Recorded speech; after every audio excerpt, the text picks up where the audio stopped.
Hello, my name is Aviva, and today I'm going to share with you all of the books that I've recently read.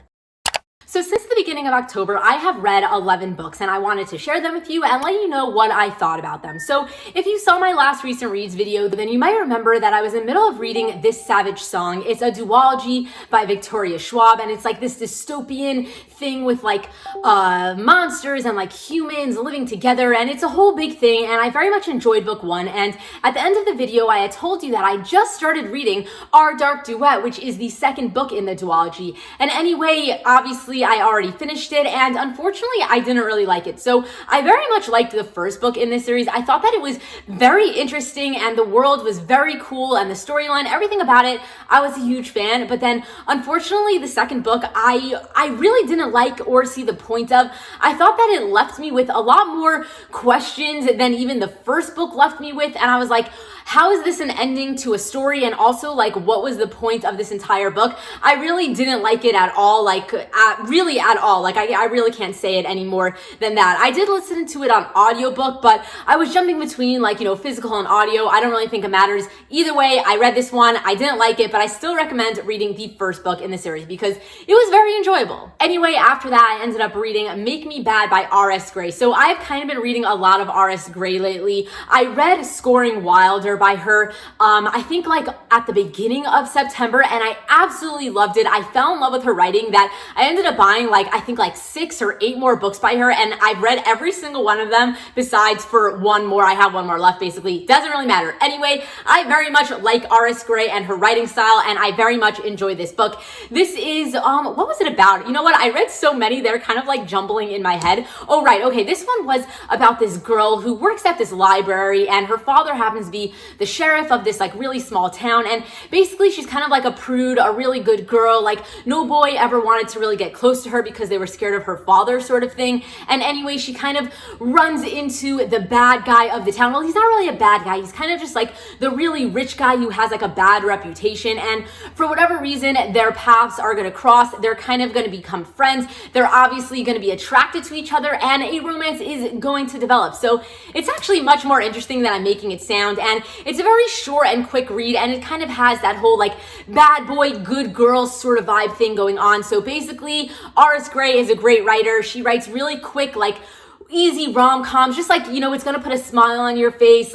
It's got really cute moments, it's really angsty, and it's just a really quick read. So if you're looking for something like that, I highly recommend this book, and also all of the other ones that I read by R.S. Gray. If you need to see all of them, you can watch my last recent reads video and keep watching because I have a few more of her books to talk about. So next up, I read A Deadly Education by Naomi Novak. So this was actually on my October TBR, and I kind of pushed myself to read it because I was really trying to get into the Halloween, spooky, dark academia sort of vibe. And I've been reading romance after romance, and I'm like, you know what? Let me just read a fantasy. It's okay. I will survive. And I asked on Instagram what I should read next, and you guys chose this. So I ended up reading it, and unfortunately, I really hated it, even though at the same time, I really liked it. It's basically about this deadly school where all these kids that have these magical powers go, and there's no teachers or anything. It's kind of all of these kids just living in this school, and it kind of runs itself, and the magic system is very interesting, and there's also a lot of monsters trying to kill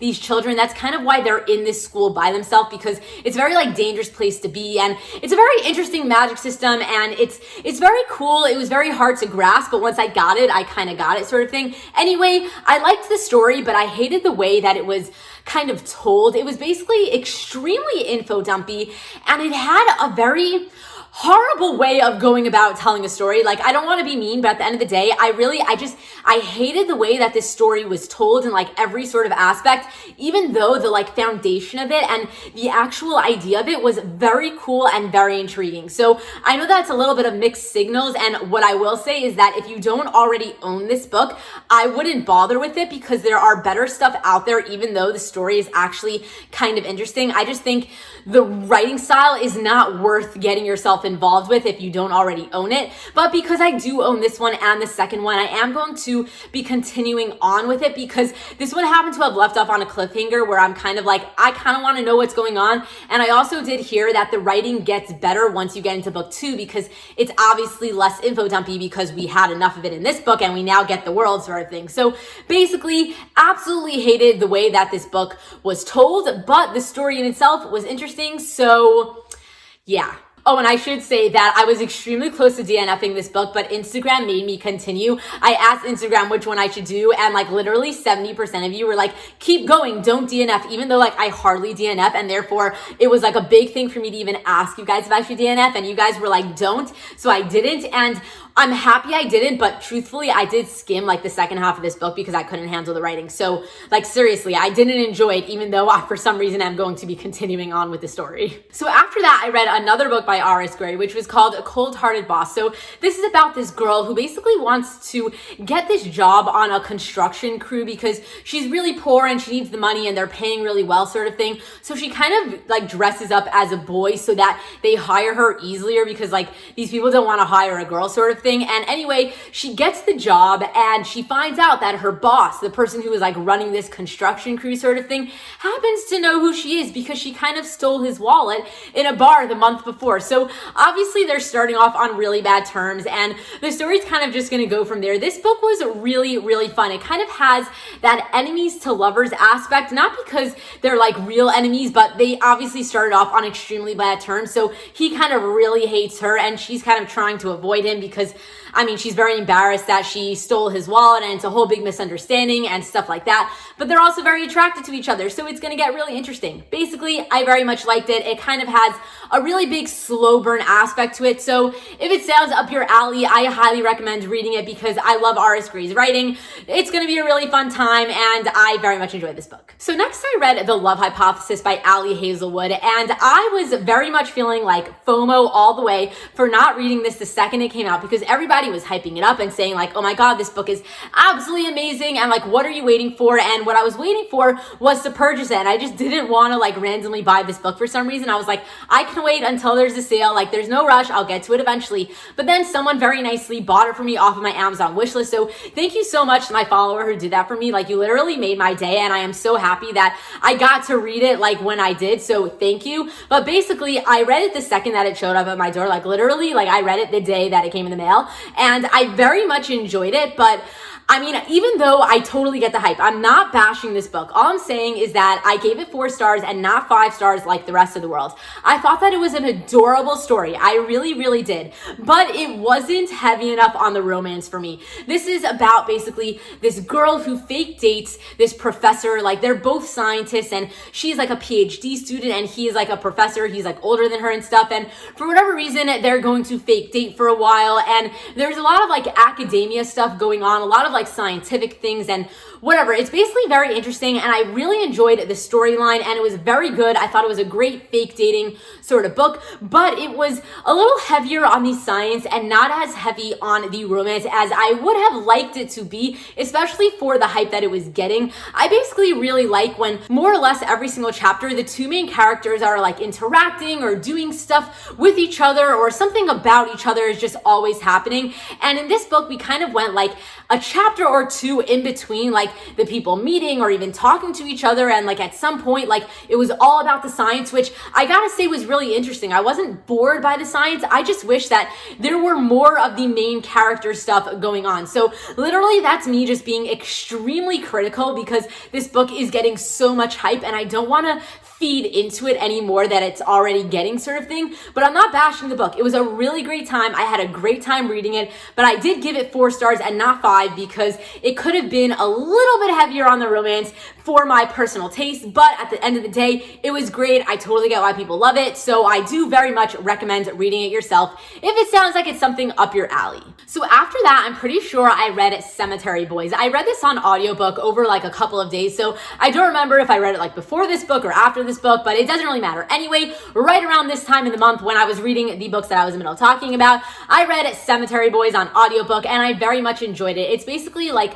an LGBTQ sort of thing, romance with this trans guy, like she was a girl and like, you know, she transitioned into a boy, having a romance with a gay ghost. So it kind of has this murder mystery thing going on, and the magic is like these people can like talk to ghosts and like kind of bring people back from the dead, and it's very like Aztec-y, Latino, that sort of like urban fantasy sort of magic system sort of thing. It's kind of hard to explain, but it's really good. It has that whole like ghosty cemetery murder mystery vibe thing going on. So it was a great book to read this time of year. I very much enjoyed it. I really liked the romance in it. I thought that it was a really cute, and especially for like an LGBTQ sort of book, I thought that it was dealt with really well, and the representation was really good and all that sort of stuff. So if you're looking for a book like that, especially this time of year, to like get yourself into that like Halloween spooky vibe, I highly recommend this one, and especially the audiobook, because that's how I listened to it. I thought that it was really fun to listen to. So basically, I recommend all around the board. So after that, I ended up reading Anything You Can Do by R.S. Gray, and this was such a good enemies to lovers book. It's kind of like these two people, their entire lives, they were literally, I'm pretty sure, born on the same day. They've been neighbors, and they literally hated each other since birth, and they're now adults, and they're both moving back to their hometown, and they are both now going to be working as doctors in the same family practice, and they literally hate each other. Like, they live in this small town, and the entire town knows that these two people cannot stand each other. Their entire lives, they've been rivals, like literally hate. And it was such a good enemies to lovers, because you really saw how like their hate for each other really turned into love. You know, like that whole thing, like, oh, love and hate, it's such similar feelings. So this book literally is that. It was a really good time. It had that whole like workplace environment sort of thing, because they're both doctors, and a lot of the time you're in the office and things happen, and it's a really good time. I highly recommend it. Again, R.S. Gray, really good writing, very addictive, literally just gonna put a smile on your face. And also it is a tiny little quick read, so no reason not to read it if, you know, it sounds like it's up your alley. So next I read Love and Other Words by Christina Lauren. So this is one of the only books left on Christina Lauren's standalone romance backlog list that I have not read yet. So it was a long time coming that I finally picked this up, and I was very much looking forward to reading this because I've heard amazing things about it. It has kind of been going viral lately on like TikTok, because Penelope, I think her name is, from like The Books I Loved, I'm pretty sure that's her name. I'll try to have her channel linked down below. But basically, she recently read this, and it's kind of what gave me the push to read this. And unfortunately, I absolutely hated this book. And I cannot believe I'm saying that, because I love Christina Lauren. And if you've seen like any of my videos recommending like a romance book, you probably see me recommend a Christina Lauren book. And I always say how like they have never disappointed me. And while I totally get why people like this book, it was very good. It was very emotional. It was a really good friends to lovers, second chance romance, dual timeline sort of book.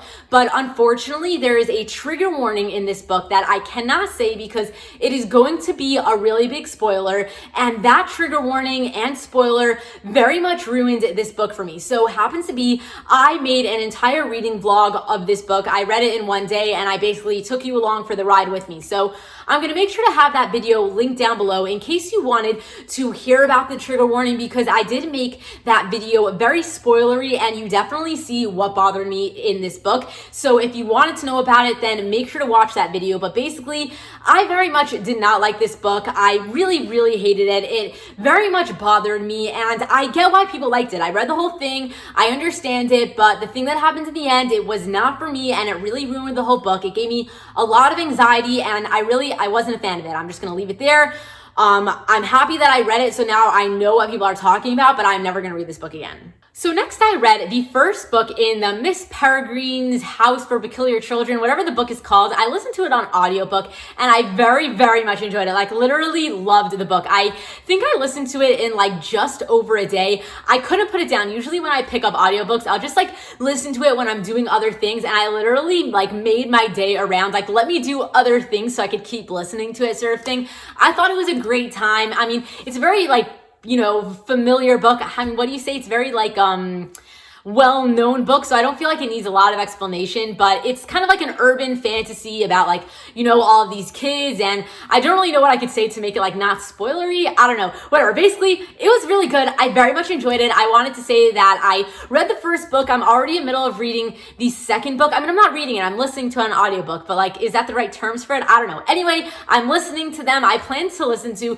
the entire series. I have no interest in stopping. This series is so much fun, and I'm having a great time listening to it. So I read the first one, in the middle of the second one, and I'll probably like have a few more of them done by the next time I update you guys on my recent read books.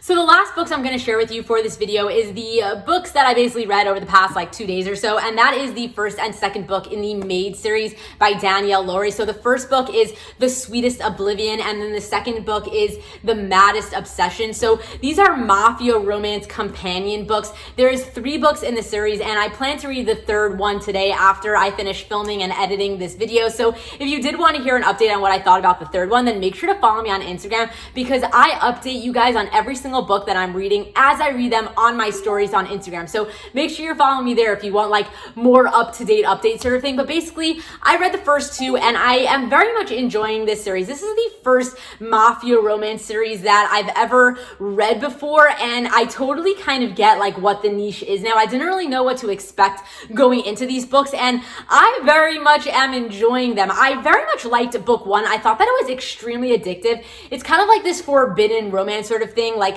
I don't really want to get into it. I don't think it really matters. It's a mafia romance. If you're into that, then you know, I recommend reading this. I think it was a really great read. I gave book 1 5 stars, and unfortunately I gave book 2 only 3 stars because the main girl in this book was introduced in book 1, and unfortunately I wasn't a fan of her in book 1, and it made me not really connect with her in book 2 or the story or anything like that. I still really liked, you know, the steam in it, and the storyline was really good, but I didn't connect with the characters as much as I was hoping to enjoy this book fully. So very much liked book 1. Book 2 was okay, and I will be reading book 3 very soon in hopefully a couple of hours. So I will have to update you on my next recent reads video what I thought about that one. But basically, the Maid series, highly recommend. Really addictive, really good writing, really good steam.